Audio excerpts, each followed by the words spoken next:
हिंदी में यूपीएससी की तैयारी से संबंधित प्रोग्राम्स को देखने के लिए सब्सक्राइब करें स्टडी IQ-IAS हिंदी। नमस्कार, बहुत बहुत स्वागत है आप सभी का स्टडी IQ-IAS हिंदी में। मेरा नाम है अतुल जैन। तो हमारा जो पड़ोसी मुल्क है पाकिस्तान, वहां की राजनीति को तो अब हम सभी थोड़ा बहुत समझते हैं, थोड़ा बहुत जानते हैं। हम सभी जानते हैं कि भारत जैसी राजनीति वहां पर है नहीं, कोई एक स्पष्ट शक्तिशाली संगठन वहां पर है नहीं। असली सत्ता जो है वो शायद सेना के हाथ में है। कभी लगता है कि निर्वाचित सरकार का कोई व्यक्ति ज्यादा शक्तिशाली बन रहा है और उनके बीच में तनाव होने लगता है। और सेना के अंदर भी ऐसा नहीं है कि कोई एक धड़ा है जो बहुत शक्तिशाली है या सेना पूरी एकजुट है। सेना के अंदर भी अलग अलग धड़े हैं, कभी कोई धड़ा शक्तिशाली हो जाता है, कभी कोई और धड़ा शक्तिशाली हो जाता है। तो इस पूरी प्रक्रिया के बीच एक हमेशा परस्पर विवाद चलता रहता है, जिसने पाकिस्तान को इतिहास में कभी भी एक स्थिर देश बनने नहीं दिया। तो अगर आप देखें तो पाकिस्तान में इस विवाद में एक नया मोड़ आया जब पाकिस्तान के ISI के पूर्व अध्यक्ष, ISI जो पाकिस्तान की इंटेलिजेंस एजेंसी है, हम सभी जानते हैं पाकिस्तान में बेहद शक्तिशाली मानी जाती है ISI। भारत में आतंकवाद की जो घटनाएं होती हैं आमतौर पे उनकी चीफ आर्किटेक्ट यानी कि उनको पूरी तरह से डिजाइन प्लान एग्जीक्यूट कराने का काम जो करती है वो ISI ही करती है। तो ISI के जो चेयरमैन हैं, जो पहले चेयरमैन थे, इसके पहले ISI के जो अध्यक्ष थे फैज हमीद साहब, लेफ्टिनेंट जनरल फैज हमीद, उनको पाकिस्तान की सेना ने गिरफ्तार कर लिया है और उनको जो है एक जेल में डाल दिया गया है। उन पर कोर्ट मार्शल की प्रक्रिया अब शुरू की जाएगी। अब सवाल यह आता है कि भाई ऐसा क्यों हुआ, ऐसी क्या घटना हुई, इसके बारे में आपको अगले 5 मिनट में बताऊंगा। लेकिन उसके पहले आपको बता दूं कि अगर आप लोग यूपीएससी की तैयारी कर रहे हैं और खास तौर पे अगर आप लोग 2026 या 27 में 2026 या 27 में ये एग्जाम देने वाले हैं तो उस दशा में आप हमारे लॉन्ग टर्म बैच से जुड़ सकते हैं AJ लाइव कोड लगाकर। अभी इंडिपेंडेंस डे सेल चल रही है, इसका दाम हो गया है 30,000 रुपए। आप 30,000 रुपए में हमारे लॉन्ग टर्म बैच से जुड़ सकते हैं, जो कि आपकी 2027 तक की तैयारी मैनेज करेगा।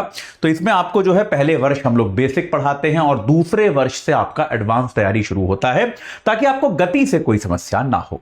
तो अगर आप 2026-27 वाले विद्यार्थी हैं तो कृपया इस बैच से जुड़ जाइए। और अगर आप लोग सोच रहे हैं कि नहीं भाई तैयारी तो हमको अभी तुरंत करनी है और हमको 2025 में ही परीक्षा देनी है, तो याद रखिए अब से कुछ दिनों बाद यानी कि 19 तारीख को हमारा प्रतिज्ञा 2.0 बैच शुरू हो रहा है, जो कि 2025 वालों के लिए है।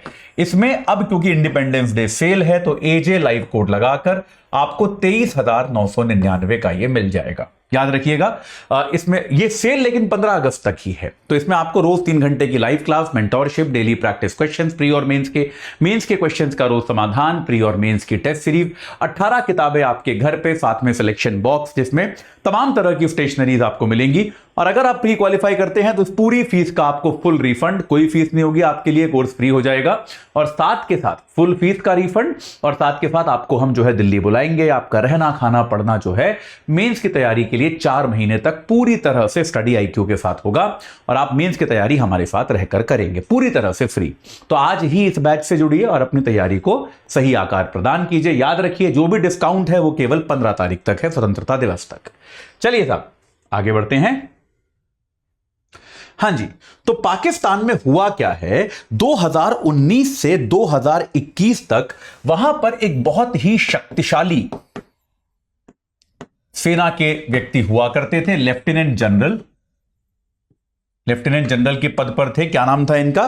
फैज हमीद। तो अगर आप उस समय भारत और पाकिस्तान की राजनीति को फॉलो करते होंगे तो आपने शायद नाम सुना होगा। फैज हमीद जो है ये बहुत ही शक्तिशाली व्यक्ति थे और ये ISI के अध्यक्ष बनाए गए थे। ISI जो पाकिस्तान की खुफिया एजेंसी है उसके अध्यक्ष बनाए गए थे।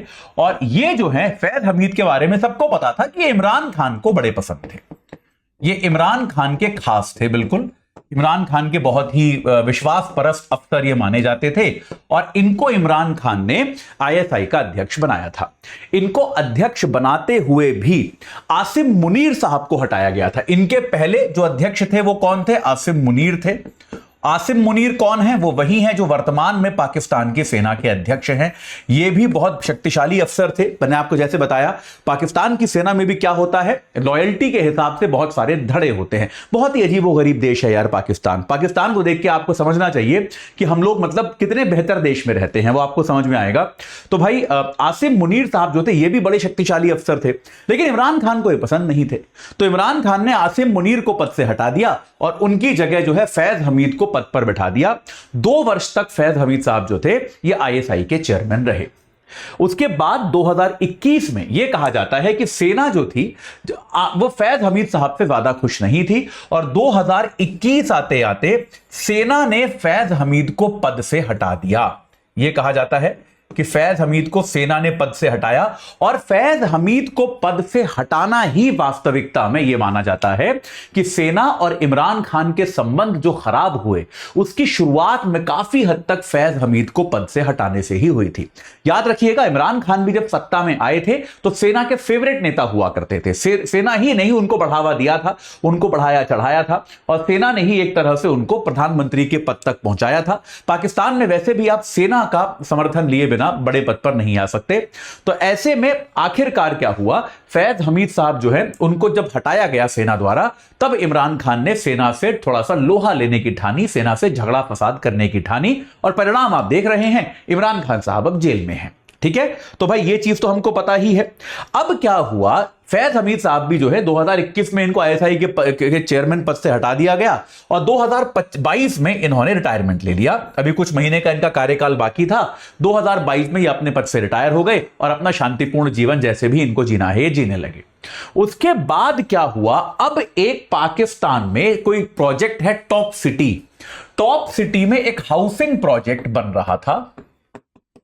तो उस हाउसिंग प्रोजेक्ट में वित्तीय गड़बड़ी यानी कि भ्रष्टाचार की शिकायत पर जिस व्यक्ति का वो प्रोजेक्ट था उसने कहा कि भाई ये जो सेना आईएसआई के पूर्व अध्यक्ष थे फैज हमीद साहब, इन्होंने मेरे ऊपर दबाव डाला, भ्रष्टाचार किया मेरे साथ।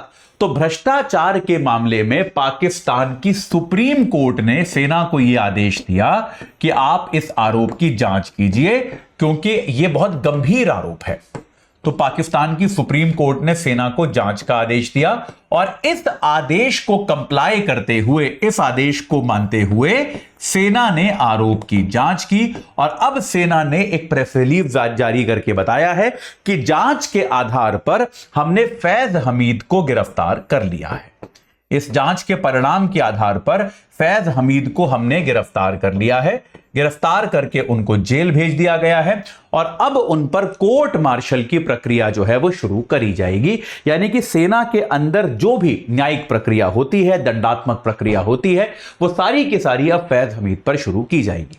देखिए, पाकिस्तान में पहली चीज तो यह है कि सुप्रीम कोर्ट का आदेश मानने की कोई बहुत ज्यादा परंपरा है नहीं। तो ऐसा मत मानिएगा कि भारत जैसा है, देखो सुप्रीम कोर्ट ने कहा इसलिए किया गया। पाकिस्तान में किसी को कोई फर्क नहीं पड़ता सुप्रीम कोर्ट क्या कहती है क्या नहीं कहती, कोई नहीं मानता सुप्रीम कोर्ट की। तो पॉइंट क्या है, सेना ने एक तरह से दोबारा से अपना जो जिसको हम कहते हैं ना पकड़ मजबूत करने की कोशिश की है और इमरान खान को एक बार फिर से यह दिखाने की कोशिश की है कि इस पूरी प्रक्रिया में, इस पूरे तंत्र में असली बॉस कौन है। इमरान खान तो जेल में है ही सही और साथ के साथ इमरान खान के जो जिसको हम कह सकते हैं विश्वास पात्र अफसर जो हैं, इमरान खान के अपने अधिकारी जो हैं, उनको भी गिरफ्तार करके सेना बेसिकली खान साहब को, इमरान खान को यह संकेत दे रही है कि आप जो है ये मान लीजिए कि जिसने भी आपका साथ दिया उसको कुछ ज्यादा लाभ होने वाला है नहीं। पाकिस्तान की एक जो कटु राजनीति है, जो ये दुख भरी राजनीति है, ये उसका एक और परिचायक है और ऐसी राजनीति के साथ उस देश में निकट भविष्य में कभी भी स्थायित्व आएगा इसकी संभावना बहुत ही कम है। इस मामले में आगे कुछ होता है तो मैं आपको सबसे पहले बताऊंगा, लेकिन आपको एक बार फिर से बता दूं कि अगर आप 2025 में एग्जाम दे रहे हैं तो भैया 15 अगस्त तक सेल लगी है। 23,999 में हमारे प्रतिज्ञा 2.0 जो बेहतर प्रतिज्ञा बैच है उससे आप जुड़ जाइए। और अगर आप एग्जाम देने वाले हैं 2026 या 27 में तो ये लॉन्ग टर्म बैच जो कि शुरू हो चुका है इससे जुड़ जाइए। दोनों में 25 वाला बैच जो है एजे लाइव कोड लगाएंगे तो 23,999 का और लॉन्ग टर्म बैच एजे लाइव कोड लगाएंगे तो 30,000 का आपको मिल सकता है। आज ही जुड़ जाइए और अपनी तैयारी को सही आकार प्रदान कीजिए। इस चर्चा से जुड़ने के लिए आप सभी का बहुत बहुत धन्यवाद। हिंदी में यूपीएससी की तैयारी से संबंधित प्रोग्राम्स को देखने के लिए सब्सक्राइब करें स्टडी IQ IAS हिंदी।